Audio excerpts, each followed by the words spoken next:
I had a tenant living in one of my RVs for a couple months. She used the space, the power, everything, and then just stopped paying rent and utilities.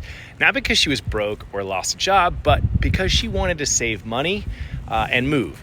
And at first I was a bit angry. I wanted her to understand what she was doing. So I sent her this message and told her, so when you take something you haven't paid for, whether it's a place to live, electricity, or anything else, that's stealing. It's no different than someone stealing your phone, your car, or your wallet. And I think with rentals, people don't always see it that way, but taking what doesn't belong to you is theft.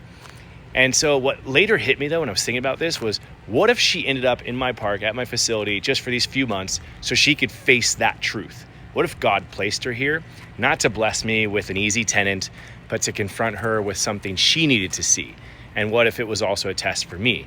So it reminded me of Romans 12:19 when it says, "Beloved, never avenge yourselves, but leave it to the wrath of God, for it is written, 'Vengeance is mine, I will repay,' says the Lord."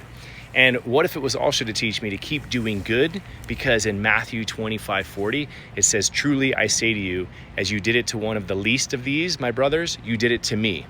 And I realized I could carry the anger, or I could trust that God was working something deeper.